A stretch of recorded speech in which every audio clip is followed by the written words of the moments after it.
आसमान में रंग बदलते चांद का राज।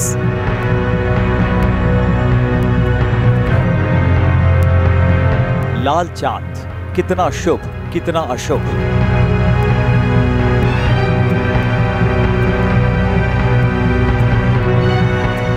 ब्लड मून आएगा, क्या लाएगा?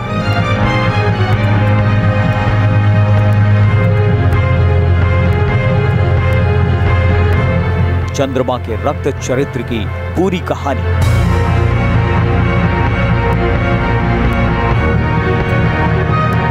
इकतीस जनवरी को आसमान में नजर आएगा एक अजूबा। चांद पर ग्रहण लगेगा तो उसका रंग भी बदलेगा। अंतरिक्ष में ब्लड मून का तिलिस्म दिखेगा। देखते ही देखते सफेद चांद हो जाएगा लाल।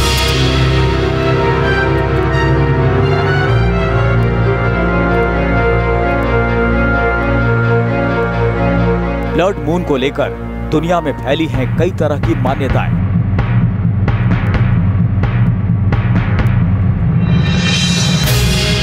लाल चांद के साथ जुड़े हैं कई तरह के शकुन और अपशकुन।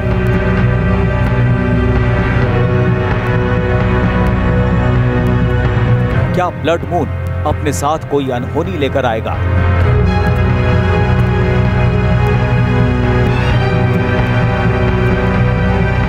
लाल चांद और भेड़ियों को लेकर मिथक क्यों प्रचलित है?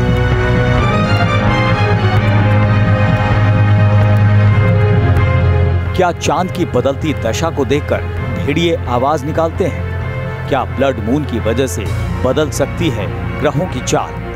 इसे लेकर क्या है पौराणिक मान्यताएं? चंद्र ग्रहण के दौरान जब ब्लड मून का संयोग बनता है तो शास्त्रों के मुताबिक किस तरह की सावधानियां बरतनी चाहिए? ब्लड मून के दौरान क्या करना चाहिए और किन बातों से बचना चाहिए, ये सब हम आपको इस खास पेशकश में बताएंगे। ब्लड मून को लेकर जो धारणाएं और मान्यताएं प्रचलित हैं, उनमें बहुत सी बातें सिर्फ मिथक हैं, किस्से कहानियां हैं और उनका कोई वैज्ञानिक आधार नहीं है। इसलिए हम आपको ब्लड मून से जुड़े अलग अलग तरह के मिथकों के साथ ब्लड मून के वैज्ञानिक सच से भी रूबरू कराएंगे। हम आपको बताएंगे कि आखिर वो कौन सा खगोलीय कारण है जिसकी वजह से चंद्रमा का रंग बदलता है और वो श्वेत से लाल क्यों दिखने लगता है। तो गौर से देखिएगा क्योंकि खुलने वाला है ब्लड मून का रहस्य। नमस्कार। कल शाम इस साल का पहला चंद्र ग्रहण लगने वाला है। ये पूर्ण चंद्र ग्रहण कई मायनों में अद्भुत है। इस बार सुपर मून, ब्लड मून और ब्लड मून का एक ही रात में नजारा देखने को मिलेगा और यानी कि कल रात चांद आपका बदल जाएगा। सफेद चांदनी बिखेरने वाला चंद्रमा लाल रंग का हो जाएगा। पूरी दुनिया इस ब्लड मून के दीदार का इंतजार कर रही है।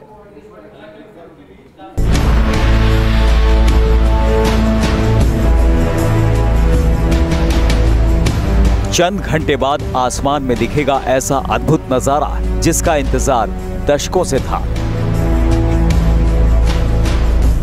चांद के कई रूप नजर आएंगे। कभी वो ब्लड मून होगा तो कभी ब्लू मून। साथ ही साथ सुपर मून की तरह भी नजर आएगा चांद। हालांकि सबकी निगाहें होंगी ब्लड मून पर। ब्लड का मतलब है लाल और मून का मतलब है चांद, यानी ब्लड मून के दौरान चांद का रंग लाल नजर आएगा। ब्लड मून को कॉपर मून भी कहा जाता है क्योंकि इस खगोलीय घटना के दौरान चंद्रमा तांबे के रंग का हो जाता है। ब्लड मून पहली बात तो हम इसलिए बोलते हैं क्योंकि उसका कलर लाल दिखता है हमें। लाल इसलिए दिखता है क्योंकि पृथ्वी बीच में आ जाती है, सूरज की रोशनी से वो हमें दिखता है। और अगर पृथ्वी बीच में आ जाएगी तो वो पृथ्वी के एटमॉस्फेयर से होकर जो लाइट जाती है वो उसके ऊपर कन्वर्ज करेगी और जो हमें उसके ऊपर लाइट पड़ेगी वही हमें वापस दिखती है। तो लाल रंग की लाइट ही ज़्यादा कन्वर्ज करती है, इसलिए वो हमें लाल दिखता है। पूरी दुनिया ब्लड मून के दीदार का इंतजार कर रही है जब चांद लाल रंग का दिखाई देगा। लोगों में जहां ब्लड मून को लेकर उत्सुकता है, वहीं वैज्ञानिकों के लिए चांद पर लेकर रिसर्च करने का नया मौका। जहां ये खगोलीय घटना आम लोगों के लिए एक खूबसूरत नजारा है, वहीं वैज्ञानिकों के लिए एक मौका है चंद्रमा का गहराई से अध्ययन करने का। ये चंद्र ग्रहण आंशिक नहीं बल्कि पूर्ण चंद्र ग्रहण है। जब चंद्रमा के तीनों ही कलेवर के बीच चांद ज्यादा चमकीला नजर आएगा। माना जा रहा है कि इस दौरान चांद करीब 14 गुना चमकीला नजर आ सकता है। किसी भी ग्रहण को, चंद्र ग्रहण को आप ब्लड मून कह सकते हैं। तो इसमें सूरज की रोशनी पृथ्वी जो है रोक रही है। यहाँ चांद है, पृथ्वी उसको रोक रही है रोशनी को। रोशनी पृथ्वी के वायुमंडल से जाके कुछ मुड़ के, और वो भी लाल रंग की रोशनी चांद पे पड़ता है। इस कारण हम लाल रंग देखते हैं चंद्रमा का आमतौर से जब भी चंद्र ग्रहण होता है तो ब्लड। अब समझिए कि आखिर चांद लाल रंग का क्यों दिखने लगता है। दरअसल ब्लड मून की दशा में पृथ्वी की परछाई पूरे चंद्रमा को ढक देती है, लेकिन फिर भी सूर्य की कुछ किरणें चांद तक पहुंचती हैं। सूर्य की किरणें जब चंद्रमा पर पड़ती हैं तो ये लाल रंग का दिखने लगता है, जिसे ब्लड मून कहा जाता है। चंद्र ग्रहण को भारत, इंडोनेशिया, न्यूजीलैंड और ऑस्ट्रेलिया में साफ तौर पर देखा जा सकता है। भारत में इसे शाम 5:18 से लेकर रात 8:42 के बीच देखा जा सकता है। चांद और खूबसूरती हमेशा एक दूसरे के पर्याय रहे हैं और सुंदरता को बढ़ा चढ़ाकर पेश करने में 4 चांद लगाने की उपमा भी दी जाती है। ऐसे में चांद के सुपर, ब्लू और ब्लड जैसे नाम काफी आकर्षित करते हैं। खगोल विज्ञान के मुताबिक जब पृथ्वी चंद्रमा और सूर्य के बीच में आती है तो चंद्र ग्रहण होता है। जब सूर्य और चंद्रमा के बीच में पृथ्वी इस प्रकार से आ जाए जिससे चंद्रमा का पूरा या आंशिक भाग ढक जाए और सूर्य की किरणें चंद्रमा तक न पहुंचे, ऐसी स्थिति में चंद्र ग्रहण होता है।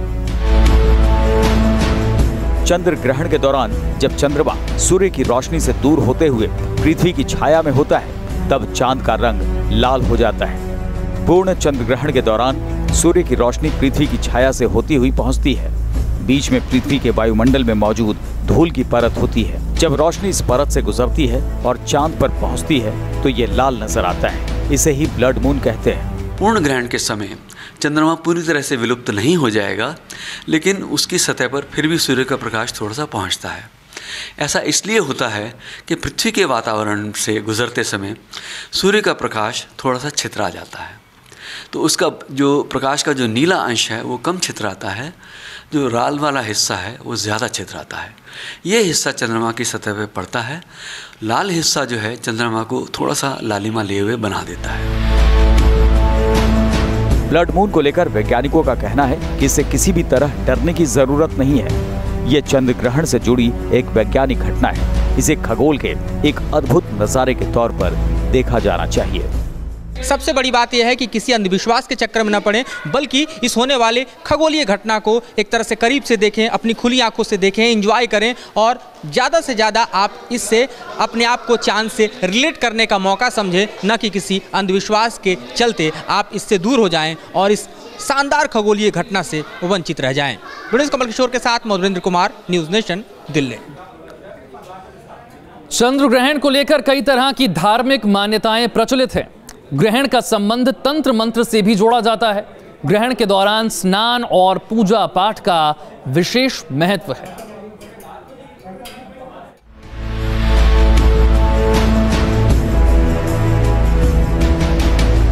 ग्रहण को लेकर हिंदू धर्म से जुड़ी कई धारणाएं हैं, चाहे वो सूर्य ग्रहण हो या फिर चंद्र ग्रहण। मान्यता है कि ग्रहण का इंसानों पर प्रभाव पड़ता है। धर्मशास्त्रों के मुताबिक ग्रहण काल के समय स्नान और पूजा पाठ करना काफी फलदायक माना जाता है। जब चंद्र ग्रहण पड़ता है, चंद्र ग्रहण की जो अवधि होती है, जब प्रारंभ होता है, उस वक्त आप स्नान करें।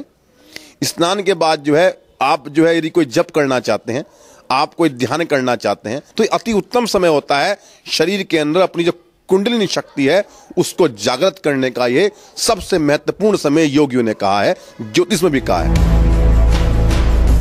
ग्रहण काल में वैसे तो दान धर्म का अपना महत्व है, लेकिन धार्मिक ग्रंथों में ऐसा उल्लेख मिलता है कि तंत्र मंत्रों की सिद्धि के लिए भी ये समय श्रेष्ठ माना जाता है।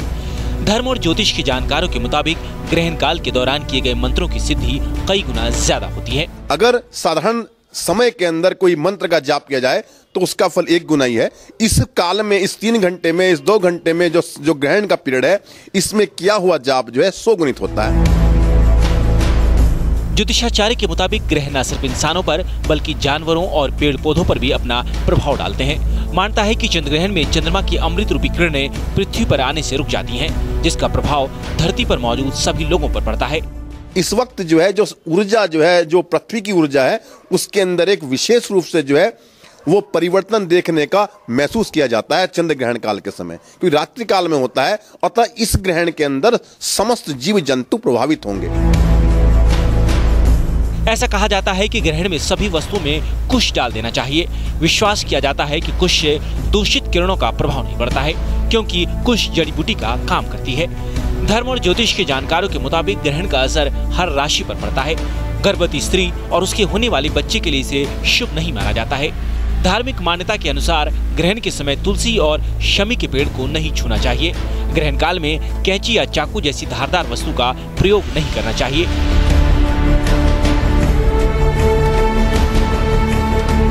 Team news nation. आइए आपको बताते हैं कि ज्योतिष शास्त्र के मुताबिक चंद्र ग्रहण का किस राशि पर क्या असर पड़ सकता है। मेष राशि वालों के लिए यह जो ग्रहण मनोव्यथा देना यानी कि मन को कष्ट देने वाला सिद्ध होने वाला है। और इसमें हम ये नहीं कह सकते कि बहुत प्रकार आर्थिक लाभ मिल सकता है। वृष राशि की अगर हम बात करते हैं तो वृष राशि के लिए यह ग्रहण श्री को देने वाला होगा, यानी बहुत ही पॉजिटिव ऊर्जा को देने वाला होगा। सकारात्मक चीज़ें होंगी, जो कार्य नहीं हुए थे अभी तक, बाधा युक्त थे, यह ग्रहण उनके लिए शुभ संकेत लेकर के आ रहा है। तो मिथुन राशि से दूसरा भाव कर्क राशि होता है, यानी कि धन की हानि कराने वाला यह ग्रहण सिद्ध होगा और कुटुंब की हानि कराने वाला यह ग्रहण सिद्ध होगा और वाणी के द्वारा किसी को क्षति पहुंचेगा और संबंधों में विरोध होने की संभावना बन सकती है। कर्क राशि वालों के लिए चोट चपेट, एक्सीडेंट, चीड़-फाड़, धूस, किसी से टकरा जाना, लड़ जाना, भिड़ जाना, वाद विवाद कर लेना, इस तरह की घटनाओं को लेकर के कर्क राशि वालों के लिए यह ग्रहण आया हुआ है। खास तौर से जो सिंह राशि वाले जातक हैं, इनके लिए अपव्यय का महायोग बना हुआ है। लॉस, चाहे वो हम इसको विशेष रूप से आर्थिक ही ले सकते हैं, आर्थिक हानि का योग लेकर के यह ग्रहण आया हुआ है। कि कन्या राशि के एकादश भाव में 11वें भाव में यह ग्रहण लग रहा है, इसलिए ये लाभकारी सिद्ध होने वाला है।